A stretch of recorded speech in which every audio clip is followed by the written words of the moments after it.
Hello साथियों, आप सभी लोग को जोहार जोहार दृष्टि चैनल में आप लोग को स्वागत है। मैं सतीश कुमार आज आप लोगों के बीच Jharkhand GK oneliner practice set लेकर के आया हूं और आज का हम लोग कुल 50 महत्वपूर्ण सवाल देखेंगे इसमें। और यह आपका जो प्रैक्टिस सेट है आज का वह सेट 5 है। ठीक है, पिछले वीडियो के माध्यम से हम लोग 4 सेट कवर कर चुके हैं। अगर आप लोग उस वीडियो को नहीं देखे होंगे तो जोहार दृष्टि चैनल के प्लेलिस्ट में झारखंड जीके प्रैक्टिस सेट के प्लेलिस्ट में आप लोग जा करके देख लें। ठीक है, तो चलिए हम लोग शुरुआत करते हैं, बने रहिएगा आप लोग मेरे इस वीडियो पर। पहला सवाल है कि भूमिज विद्रोह का मुख्य कारण क्या था। ठीक है, तो भूमिज विद्रोह का जो मुख्य कारण था वह क्या था, तो इसका उत्तर होगा अंग्रेजों द्वारा भूमि जनजाति का शोषण। ठीक है, जो अंग्रेज लोग जो थे सो भूमि जनजाति पर क्या कर रहे थे, शोषण कर रहे थे, यही कारण था भूमिज विद्रोह का। ठीक है, यहाँ से सवाल निकल करके आता है कि भूमिज विद्रोह कब हुआ था। बहुत ही महत्वपूर्ण सवाल है और कई बार पूछा गया एग्जाम में। तो भूमिज विद्रोह कब हुआ था, तो आप लोग ध्यान दीजिएगा कि 1832 से 33 में। ठीक है, ये कब हुआ था, 1832 से 33 ईस्वी में आपका भूमिज विद्रोह हुआ था। और किसके नेतृत्व में हुआ था, गंगा नारायण सिंह के नेतृत्व में हुआ था। ठीक है, आगे की ओर हम लोग बढ़ते हैं, अगला सवाल देखते हैं। 1697 ईस्वी में किस मुगल सूबेदार ने राजमहल में लूटपाट करने वाले और नगर पर कब्जा करने वाले विद्रोहियों शोभा सिंह बंगाल और रहीम खां उड़ीसा का दमन किया था। 1697 ईस्वी में जो है सो वह कौन से मुगल सूबेदार ने राजमहल में जो है लूटपाट करने वाले और नगर पर जो कब्जा करने वाले विद्रोहियों शोभा सिंह और रहीम खान का दमन किया था। तो कौन सा मुगल सूबेदार ने किया था, तो यह उसका उत्तर होगा जबरदस्त खान है। ठीक है, अगला सवाल है राजमहल फॉसिल अभयारण्य कहाँ स्थित है। तो राजमहल फॉसिल अभयारण्य कहाँ स्थित है, तो यह आपका साहेबगंज में स्थित है। ठीक है, तो साहेबगंज कहाँ है, तो आप लोग जानते हैं कि झारखंड के उत्तर पूर्वी क्षेत्र में स्थित है साहेबगंज। ठीक, अगला सवाल है बेतला नेशनल पार्क किस लिए प्रसिद्ध है। ठीक है, तो बेतला नेशनल पार्क आपके किस लिए प्रसिद्ध है, तो इसका उत्तर होगा बाघ संरक्षण के लिए। ठीक है, और अगर पूछा जाए आप लोग को कि बेतला नेशनल पार्क या कौन सा झारखंड के कौन सा जिला में स्थित है, तो यह आप लोग को कमेंट के बॉक्स के माध्यम से आप लोग को बताना है कि जो बेतला नेशनल पार्क है वह झारखंड में कौन सा जिला में स्थित है। ठीक है, आप लोग कमेंट बॉक्स के माध्यम से आप लोग बताइए। अगला सवाल है स्वर्णरेखा नदी घाटी परियोजना की शुरुआत किस पंचवर्षीय योजना के दौरान हुई है। स्वर्णरेखा नदी घाटी परियोजना की शुरुआत किस पंचवर्षीय योजना के दौरान हुई है, तो इसका उत्तर होगा 5वें पंचवर्षीय योजना के दौरान। ठीक है, जो 5वें पंचवर्षीय योजना के दौरान जो है स्वर्णरेखा नदी घाटी परियोजना की शुरुआत की गई थी। यह पंचवर्षीय योजना कब से कब हुआ था, तो 5वें पंचवर्षीय योजना तो 1974 से लेकर के 78 तक। ठीक है, ये 4 वर्ष की था। और आगे की ओर हम लोग बढ़ते हैं, अगला सवाल है दक्षिणी छोटानागपुर प्रमंडल का मुख्यालय कहाँ है। तो दक्षिणी छोटानागपुर का प्रमंडल का अगर मुख्यालय पूछा जाए तो कहाँ है, तो यह रांची में। और अगर आपको पूछा जाए कि उत्तरी छोटानागपुर प्रमंडल का मुख्यालय कहाँ स्थित है, तो यह आपका हजारीबाग में है। ठीक है, अगला सवाल है बंगाल टेनेंसी एक्ट कब पास किया गया था। तो बंगाल टेनेंसी एक्ट है आपका कब पास किया गया था, तो 1897 ईस्वी में पास किया गया था। ठीक है, अगला सवाल है झारखंड की उपराजधानी कहाँ स्थित है। तो झारखंड की आपका उपराजधानी कहाँ है, दुमका में। ठीक, अगला सवाल है अबुआ दिसुम आंदोलन किसने शुरू किया था। तो अबुआ दिसुम आंदोलन किसने शुरू किया था, तो इसका उत्तर होगा गया मुंडा ने। ठीक है, तो गया मुंडा जी ने जो है सो अबुआ दिसुम आंदोलन शुरू किया था। अगला सवाल है तोप चांची झील कहाँ स्थित है। तोप चांची झील आपका कहाँ स्थित है, तो इसका उत्तर होगा धनबाद। ठीक है, तोप चांची झील जो है सो आपका धनबाद में स्थित है।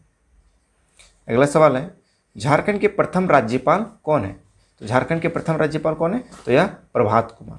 ठीक है, झारखंड के जो प्रथम राज्यपाल थे वह प्रभात कुमार थे। और अगर पूछा जाए प्रथम मुख्यमंत्री कौन थे, तो बाबूलाल मरांडी। ठीक है, अगला सवाल है छोटा नागपुर केसरी से किस व्यक्ति को विभूषित किया गया है। बहुत ही महत्वपूर्ण सवाल है, कई बार पूछा गया है आपके एग्जाम में। तो ये छोटा नागपुर केसरी जो है सो यह किस व्यक्ति को विभूषित किया गया, तो छोटा नागपुर केसरी है आपका राम नारायण सिंह। ठीक है, राम नारायण सिंह को विभूषित किया गया है। ठीक है, इनको छोटा नागपुर केसरी के नाम से जाना जाता है झारखंड में। अगला सवाल है जाड़कोर पूजा किस जनजाति का सर्व प्रमुख त्यौहार है। ये आपका त्यौहार से अगर प्रश्न आ जाए जनजातीय त्यौहार से तो बहुत ही महत्वपूर्ण बनता है कि जाड़कोर पूजा जो है तो किस जनजाति का सर्व प्रमुख त्यौहार रहता है। आपका जाड़कोर पूजा किस जनजाति का है, तो खड़िया जनजाति का। ठीक है, बहुत ही महत्वपूर्ण सवाल है। अगला सवाल है झारखंड के किस जिले में सर्वाधिक अभ्रक पाई जाती है। झारखंड के किस जिले में सर्वाधिक अभ्रक पाई जाती है, तो इसका उत्तर हो जाएगा कोडरमा। ठीक है, कोडरमा में जो है सो सर्वाधिक अभ्रक पाई जाती है। अगला सवाल है पतरातू परियोजना किस नदी पर स्थित है? तो पतरातू परियोजना यह आपका किस नदी पर स्थित है? तो यह नलकारी नदी पर स्थित है। ठीक है, इसका उत्तर हो जाएगा नलकारी नदी। आप लोग बता देना चाहते हो कि नलकारी नदी कहाँ है? तो जो बहती है, तो नलकारी नदी आपका रामगढ़ में बहती है। ठीक है, पतरातू परियोजना इसी नदी पर स्थित है, नलकारी नदी पर। अगला सवाल है, जनजातीय देवता औतगा का संबंध किससे है? जो जनजातीय देवता है औतगा, तो औतगा का संबंध किससे है? तो औतगा का अर्थ होता है शिकार। ठीक है, तो जनजातीय देवता जो औतगा होता है, तो औतगा का संबंध है शिकार। ठीक है, शिकार करने से। अगला सवाल है, झारखंड के प्रथम लोकायुक्त कौन थे? जो झारखंड के जो प्रथम लोकायुक्त थे वह कौन थे? तो इसका उत्तर हो जाएगा लक्ष्मण उरांव। ठीक है, झारखंड के प्रथम लोकायुक्त थे लक्ष्मण उरांव। अगला सवाल है, सोरैया तथा माल पहाड़िया जनजातियों के बीच स्त्री धन या दहेज के रूप में ली जाने वाली रकम क्या कहलाती है? सोरैया तथा माल पहाड़िया जनजातियों के बीच स्त्री धन या दहेज के रूप में ली जाने वाली रकम क्या कहलाती है? तो इसका उत्तर होगा बंदी कहलाती है। ठीक है, जो रकम ली जाती है उसे क्या कहते हैं हम लोग? बंदी कहते हैं। ठीक है, कौन सा जनजाति? सोरैया तथा माल पहाड़िया जनजातियों में जो स्त्री धन या दहेज के रूप में जो ली जाती है उसे उस रकम को बंदी कहा जाता है। ठीक है, बहुत ही महत्वपूर्ण सवाल है, पूछा गया सवाल है। अगला सवाल है, मृदा शोध एवं अनुसंधान संस्थान कहाँ स्थित है? बहुत ही महत्वपूर्ण सवाल है। तो मृदा शोध एवं अनुसंधान संस्थान यह आपका हजारीबाग में स्थित है। ठीक है, अगला सवाल है, 1805 ईस्वी में 23 परगनों एवं महालों को मिलाकर झारखंड क्षेत्र में बनाए गए जंगल महाल का मुख्यालय कहाँ था? 1805 ईस्वी में 23 परगनों एवं महालों को मिलाकर झारखंड क्षेत्र में बनाए गए जंगल महाल का मुख्यालय कहाँ था? तो कहाँ था? इसका उत्तर होगा बांकुड़ा में। ठीक है, तो बांकुड़ा कहाँ है? यह बांकुड़ा जो है सो वर्तमान में यह पश्चिम बंगाल में स्थित है। ठीक है, पश्चिम बंगाल के क्षेत्र में लगभग में स्थित है बांकुड़ा। ठीक है, अगला सवाल है, रांची स्थित जगन्नाथपुर मंदिर की स्थापना कब हुई थी? बहुत ही महत्वपूर्ण सवाल है। तो रांची जो स्थित है जगन्नाथपुर मंदिर की स्थापना कब हुई थी? तो 1691 ईस्वी में हुई थी। ठीक है, और 1691 ईस्वी में हुई थी। और किसी अगर पूछा जाए कि यह किसके द्वारा स्थापना की गई थी जगन्नाथपुर मंदिर रांची में, तो ठाकुर एनी शाह के द्वारा। ठीक है, बहुत महत्वपूर्ण सवाल है, बार बार पूछा गया है कि किसके द्वारा जो है सो जगन्नाथपुर मंदिर की स्थापना की गई है? तो यह आपका ठाकुर एनी शाह के द्वारा स्थापना की गई है। आगे की ओर बढ़ते हैं। अगला सवाल है, बोकारो स्टील संयंत्र से उत्पादन किस वर्ष से प्रारंभ हुआ था? बोकारो स्टील संयंत्र से उत्पादन जो है तो वह किस वर्ष से प्रारंभ हुआ था? तो इसका उत्तर हो जाएगा 1971। ठीक है, वर्ष 1971 वर्ष से जो है सो ये आपका प्रारंभ हुआ था। और अगर पूछा जाए कि स्थापना बोकारो स्टील प्लांट की जो स्थापना कब हुआ था, बहुत ही महत्वपूर्ण सवाल है। तो अगर बोकारो स्टील संयंत्र की स्थापना कब हुआ था? तो 1964 में। ठीक है, 1964 में जो हुआ था सो किसके सहयोग से? तो सोवियत संघ के सहयोग से। ठीक है, सोवियत संघ रूस के सहयोग से। अगला सवाल है, रामगढ़ राज्य की स्थापना 1368 ईस्वी में किसने की थी? जो रामगढ़ राज्य की जो स्थापना है तो 1368 ईस्वी में किसने की थी? तो इसका उत्तर होगा बागदेव सिंह। ठीक है, बागदेव सिंह जो है तो रामगढ़ राज्य की स्थापना की थी। ठीक है, अगला सवाल है, पालकोट अभयारण्य कहाँ स्थित है? तो पालकोट अभयारण्य आपका कहाँ स्थित है? तो यह आपका गुमला जिले में स्थित है। ठीक है, झारखंड के गुमला जिले में आपका पालकोट अभयारण्य स्थित है। या एक तरह का बोले तो शुष्क पर्णपाती वन यहाँ जो है पालकोट अभयारण्य, यहाँ एक शुष्क पर्णपाती वन पाई जाती है। ठीक है, जैसे कि अगर जीव की बात की जाए तो यहाँ हाथी, तेंदुआ, बंदर आदि जैसे जीव यहाँ पाए जाते हैं। ठीक है, अगला सवाल है, डोलोमाइट का सबसे अधिक उत्पादन करने वाला जिला कौन है? तो डोलोमाइट का जो सबसे अधिक उत्पादन करने वाला वह जिला कौन है? तो इसका उत्तर होगा आपका पलामू जिला। ठीक है, पलामू जिला में जो होता है डोलोमाइट का सबसे अधिक उत्पादन होता है। ठीक है, अगला सवाल है, दसम जलप्रपात किस जिले में स्थित है? बहुत ही महत्वपूर्ण सवाल है। तो दसम जलप्रपात कहाँ है? तो ये आपका रांची जिला में। ठीक, और हम लोग जानते हैं कि जलप्रपातों अधिकतर अगर जलप्रपात का शहर देखा जाए तो रांची को ही हम लोग कहते हैं, वहाँ अनेक तरह के जलप्रपात है। अगला सवाल है, बोकारो स्टील प्लांट किस पंचवर्षीय योजना के अंतर्गत स्थापित हुआ था? बहुत ही महत्वपूर्ण सवाल है। बोकारो स्टील प्लांट जो है तो किस पंचवर्षीय योजना के अंतर्गत स्थापित हुआ था? तो ये आपका तृतीय पंचवर्षीय योजना। ठीक है, तो आपको वर्ष हम बताए थे 1964। ठीक है, तो वह पंचवर्षीय योजना की बात किया जाए तो तृतीय पंचवर्षीय योजना। बहुत ही महत्वपूर्ण सवाल है, पूछा गया है और आने वाले भी तमाम एग्जाम में पूछे जाने की संभावना है। अगला सवाल है, कोयला उत्पादन में झारखंड का भारत में कौन सा स्थान है? कोयला उत्पादन का उत्पादन में झारखंड का भारत में ये आपका कौन सा स्थान है? तो इसका उत्तर होगा पहला स्थान। ठीक है, पहला स्थान है कोयला उत्पादन में। अगला सवाल है, झारखंड की दूसरी सबसे बड़ी जनजाति कौन सी है? तो दूसरी सबसे बड़ी जनजाति कौन सा है? तो आपका उरांव है। ठीक, और पहला अगर पूछा जाए तो संथाली। ठीक है, संथाली, और पहला संथाली, दूसरा उरांव, और तीसरा आपका हो जाता है हो। ठीक, अगला सवाल है, सॉरी तीसरा हो जाता है आपका मुंडा, और चौथा हो जाता है हो। ठीक है, अगला सवाल है, सिंगबोंगा किस जनजाति के प्रमुख देवता हैं? तो सिंगबोंगा किस जनजाति के प्रमुख देवता हैं? तो इसका उत्तर हो जाएगा आपका मुंडा और असुर जनजाति के जो है सिंगबोंगा प्रमुख देवता है। ठीक है, मुंडा जनजाति और असुर जनजाति के। अगला सवाल है, झारखंड का सबसे बड़ा राष्ट्रीय राजमार्ग कौन सा है? तो झारखंड का जो आपका सबसे बड़ा राष्ट्रीय राजमार्ग है वो आपका कौन सा है? तो NH-33। ठीक है, NH-33 जो है सो झारखंड का सबसे बड़ा राष्ट्रीय राजमार्ग है।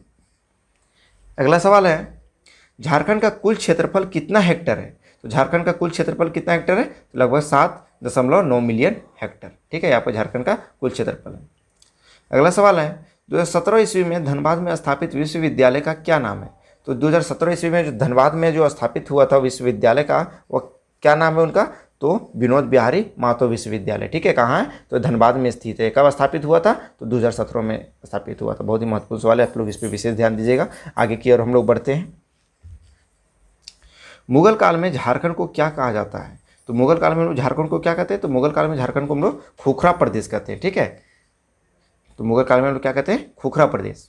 अगला सवाल है, मूल्य की दृष्टि से भारत के कुल खनिज उत्पादन का कितना प्रतिशत झारखंड द्वारा उत्पादित होता है? सवाल पूछा जा रहा है कि मूल्य की दृष्टि से भारत के कुल खनिज उत्पादन का जो है सो कुल खनिज उत्पादन का कितना प्रतिशत झारखंड के द्वारा उत्पादित होता है? तो कुल खनिज उत्पादन आपका लगभग 26%। ठीक है, 26% खनिज जो है सो आपका झारखंड द्वारा उत्पादित होता है। अगला सवाल है, चेरो राजाओं की राजधानी कहाँ थी? तो चेरो राजाओं की राजधानी कहाँ थी? तो इसका उत्तर होगा पलामू। ठीक है, पलामू में चेरो राजाओं की राजधानी थी। अगला सवाल है, कोयला भंडार में झारखंड का कौन सा स्थान है? तो कोयला भंडार में आपका झारखंड का कौन सा स्थान है? तो भंडारण के दृष्टिकोण से पहला है। ठीक है, अगला सवाल है, घाघरी जलप्रपात कहाँ स्थित है? तो घाघरी जलप्रपात कहाँ स्थित है? तो ये आपका नेत्राहाट में। ठीक है, घाघरी जलप्रपात आपका नेत्राहाट में स्थित है। वहाँ देखिएगा, जब आप लोग अगर नेत्राहाट जाइएगा तो नेत्राहाट में देखिएगा कि दो तरह के ऊपरी घाघरी और निचली घाघरी। ठीक है, वहाँ दो तरह के जलप्रपात है। वो घाघरी के नाम से ही प्रचलित है, बट वहाँ ऊपरी घाघरी और निचली घाघरी के नाम से। ठीक, अगला सवाल है, झारखंड का सबसे ऊंचा भूभाग कौन सा है? अगर झारखंड सवाल पूछा जाए कि झारखंड का सबसे ऊंचा भूभाग कौन सा है, तो आपका सबसे ऊंचा जो भूभाग है ये आपका पाट क्षेत्र है। ठीक है, पाट क्षेत्र आपका सबसे ऊंचा भूभाग है झारखंड का। अगला सवाल है, झारखंड की एकमात्र नदी जो बरसाती नदी नहीं है। झारखंड की एकमात्र नदी जो बरसाती नदी नहीं है वह ऐसा कौन सा नदी है? तो सोन नदी। इसका उत्तर हो जाएगा सोन नदी जो है सो ऐसा एकमात्र नदी जो बरसाती नदी नहीं है। ठीक है, अगला सवाल है, झारखंड की सबसे बड़ी व लंबी नदी कौन है? जो आपका झारखंड की सबसे बड़ी और सबसे लंबी नदी है वह आपका कौन है? तो इसका उत्तर हो जाएगा दामोदर नदी। ठीक है, दामोदर नदी जो है झारखंड की सबसे बड़ी व लंबी नदी है। ठीक, अगला सवाल है, कौलेश्वरी मंदिर कहाँ स्थित है? तो आप लोग जानते हैं कि कौलेश्वरी मंदिर कहाँ स्थित है? आपका चतरा में स्थित है। ठीक है, कई बार हमेशा पूछा गया है मंदिरों से लेकर के सवाल कि कौलेश्वरी मंदिर आपका कहाँ स्थित है? तो चतरा जिला में है। अगला सवाल है, मांदर। ठीक है, मांदर जो है सो किस तरह का वाद्य है? तो मांदर आपका क्या किस तरह का वाद्य है? तो एक तरह के औनद्य। ठीक है, औनद्य प्रकार के इस तरह वाद्य है। तो औनद्य क्या होता है? तो औनद्य वाद्य जो होता है एक तरह के तालवाद होते हैं। ठीक है, जिन्हें क्या होता है कि चमड़े या खाल से मढ़े हुए फ्रेम पर आघात, ठीक है, आघात करके या हाथ फेर करके बजाया जाता है। ठीक है, उससे क्या होता है? जिससे फिर ध्वनि उत्पन्न होती है, जिसको हम लोग कहते हैं औनद। ठीक, ध्यान रखिएगा आप लोग।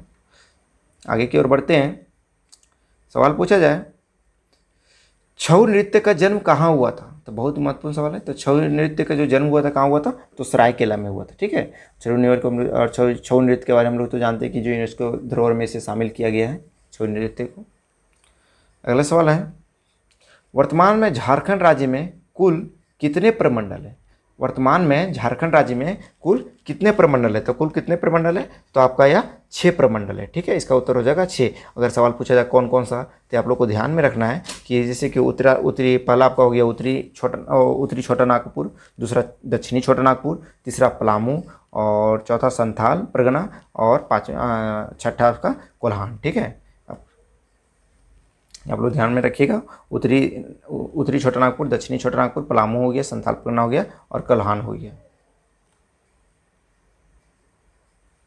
अगला सवाल है, झारखंड उच्च न्यायालय देश का कौन सा उच्च न्यायालय है? तो यह आपका 21वां उच्च न्यायालय है। ठीक है, झारखंड जो उच्च न्यायालय है देश का वो कौन सा उच्च न्यायालय है? तो 21वां उच्च न्यायालय इसका उत्तर हो जाएगा। और अगर पूछा जाएगा अगर सवाल आप लोग से कि झारखंड उच्च न्यायालय की स्थापना कब हुई थी, तो आप लोग याद रखिएगा कि जब झारखंड का जो निर्माण हुआ था 15 नवंबर 2000 में, उसी समय झारखंड राज्य के निर्माण के साथ ही इसका झारखंड उच्च न्यायालय का स्थापना भी किया गया था। ठीक है, आगे की ओर हम लोग बढ़ते हैं।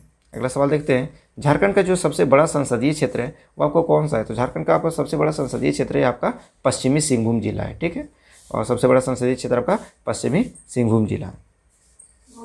अगला सवाल है, झारखंड की द्वितीय राजभाषा क्या है? तो झारखंड की अगर द्वितीय राजभाषा है ये आपका क्या है? तो इसका उत्तर हो जाएगा संथाली और बांग्ला। ठीक है, झारखंड की द्वितीय राजभाषा क्या आपका संथाली और बांग्ला है। ठीक है, और प्रथम तो जानते हैं हम लोग कि हिंदी है। ठीक है, अगर प्रथम राजभाषा पूछा जाए तो इसका प्रथम क्या होगा? हिंदी, और द्वितीय राजभाषा संथाली और बांग्ला। बहुत ही महत्वपूर्ण सवाल है। अगला सवाल है, झारखंड के सबसे गर्म स्थल कौन सा है?